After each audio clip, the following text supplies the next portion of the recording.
Hi, welcome back. You know, one of my favorite things about the Canadian Taxpayers Federation is they've got a sense of humor, and boy, do we ever need that these days. For example, they have a very fancy tuxedo awards ceremony every year called the Teddies, where they give out sort of a raspberry award to the most wasteful government program or bureaucrat. It's called the Teddies. It's pretty funny. Well, it's almost Christmas time, so they now have a naughty and nice list. I just like the way they do things. Joining us now to talk about the naughty and nice list is their Ontario director, friend of ours, named Noah Jarvis. Noah, great to see you in your new capacity. We knew you as a journalist, and now you're with the Taxpayers Federation. Congratulations. Thank you very much, and it's a pleasure to be on your show, Ezra. Well, it's nice of you to say. I love the Teddies. I get a real kick out of it, and you guys know how to have attention-getting events, and you actually get the mainstream media to cover you, which that's a rare feat to be able to poke fun at the government, but also have the media on your side. Let's talk about the naughty list.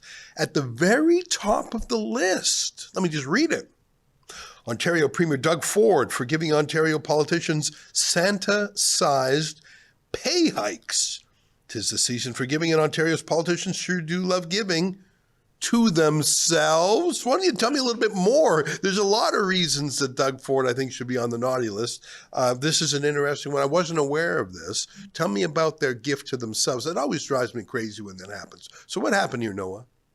Absolutely. So a few months ago, when nobody was paying attention to the Ontario legislature, Premier Ford teamed up with MPPs on the NDP and Liberal side of the aisle, and they all colluded together to pass a massive MPP pay hike. The MPPs increased their pay by 35% this year. 35% increase. I mean, I don't know about you, Ezra, but most people living in Ontario or the rest of Canada aren't getting a 35% pay hike from their employer. But the MPPs themselves decided that they were going to increase their own pay by 35% this year. So MPP pay went from about $116,000 a year to $157,300 this year. It is a completely absurd pay hike. And it's even worse when you consider that not only did they give themselves a crazy pay hike, but they also gave themselves a new platinum-plated pension program, which is similar to the pensions that federal MPs get. So not only are they giving themselves 35% more of your taxpayer dollars, putting it right in their pockets, but they also gave themselves a lavish pension program, the likes that most Canadians aren't going to receive after they retire. You know, when parties get together in the dark and hatch these deals, you know the taxpayer is going to be a loser. You know, these politicians really think they're rock stars. There are people in Canada who deserve 35% raises. Often they're risk-taking entrepreneurs, sometimes in the tech industry. If people lived on, ramen noodles for years while they were working out their big app and then it launched and they finally get their payday, good for them. They took a risk. They had a big idea. None of that applies to politicians. They didn't create anything. In fact, things are worse than ever when it comes to crime and taxes and traffic and healthcare, like all the things the province is responsible for. So for them to give themselves a tech bro sized raise when I don't even think most people could name their own MPP. They're just sort of backbencher trained seals clapping on demand. That's very frustrating. Let me read the next one on your list. Federal Finance Minister François-Philippe Champagne for sticking future generations with massive debt to pay back. I'll just read one more sentence. The patron saint of children doesn't like it when politicians saddle future generations with massive government debt bills to pay back. So that would be Santa you're talking about, I guess. Champagne plans to add $324 billion to the debt by 2030.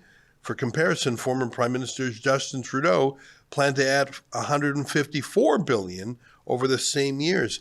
That is sort of crazy. I mean, Justin Trudeau was so profligate, the worst in our history, and you're saying that under Mark Carney, François-Philippe Champagne, the finance minister, is twice as bad as Trudeau. Am I getting that right?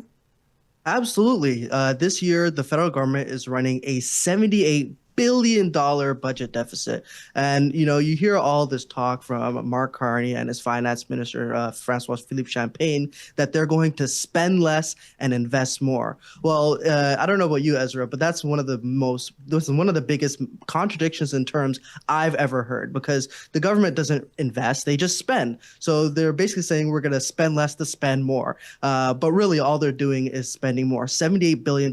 That's bigger than any Trudeau budget minus the pandemic era budgets. But we also have to consider that this $78 billion deficit is going towards adding on to our already massive federal debt. We are in $1.35 trillion, trillion with a T, not a B, $1.35 trillion in debt. That is money that you and I and the next generations of Canadians are going to have to pay back through their hard-earned tax dollars. And we're already paying about $55 billion in debt interest charges this year. That is more money than the federal government gives in transfers to the provinces. That is about as much money as the federal government collects in sales tax revenue. So every time you go to buy a coffee at Tim Hortons or you go to buy some clothing at the Old Navy, just know that the sales tax that you're being charged is always and directly going towards money towards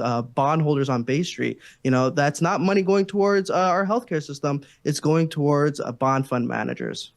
And of course, that's just the federal debt. There's the provincial, and even cities can incur debt. Let me read one more, because I did not know this one. I mean, I know a little bit about Doug Ford.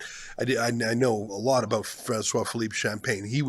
When he was foreign minister, he actually had a mortgage from a government bank in China. That's a crazy story. We won't get into that now. But let me read your fourth name on the naughty list, because I didn't know this story. And you guys have taxpayers advocates in a whole bunch of different provinces. So it's like you've got your own sort of central intelligence agency keeping tabs on what the bad guys are doing. Let me read this next one. British Columbia Finance Minister Brenda Bailey for taking a golden sleigh ride at taxpayers' expense. Now, I didn't understand this, but let me read the next sentence to explain. Santa's Little Helpers caught Bailey billing taxpayers $6,645 for a limousine service during a 4-day trip to Boston. Even Rudolph doesn't charge that much. How do you do that? I mean, you're almost at the point where you're buying the limo. I mean, 4 days. I mean, why can't she just use an Uber like other people? $6,600 for a limo. What was the excuse there? Did she ever give an explanation for that? That's a rock star type bill. She's just a politician.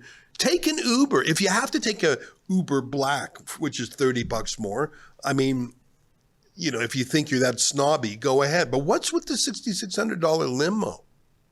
Well, you're right that you could do a lot with $6,600. I mean, you could buy a used car with that money. But the explanation that the minister gave was that they needed this fancy limousine to be able to travel to a junket, and she specifically used the word junket. So she acknowledges that she's going to some hoity-toity conference in Boston and spending thousands upon thousands of taxpayer dollars. I mean, as you said, Ezra, politicians are getting out of control. They feel that they are not just servants to the people, but they are sort of above the people, and that they can take these lavish limousine rides, or in some cases in British Columbia, helicopter rides from Victoria to mainland BC. Our BC director, Carson, he does a fantastic job covering this. And I think one of the things he discovered is renting a Lamborghini for a couple days would cost less than $6,600. Oh, my God. Well, listen, I'm glad you guys are on the file, and it's great to see we really enjoy talking to Franco, but I know he's got other duties to attend today. I think he did a great job on behalf of the Taxpayers Federation. I think it's really fun, the naughty and nice list. I will say there are some names on the nice list. One of my favorites, of course, is Alberta Premier Danielle Smith for refusing to spend $2 billion more to satisfy the Alberta Teachers Association, which is already the best paid teachers in Western Canada. We won't get into that nice list. The naughty list is always more concerning. Noah, great to see you. Keep up the fight.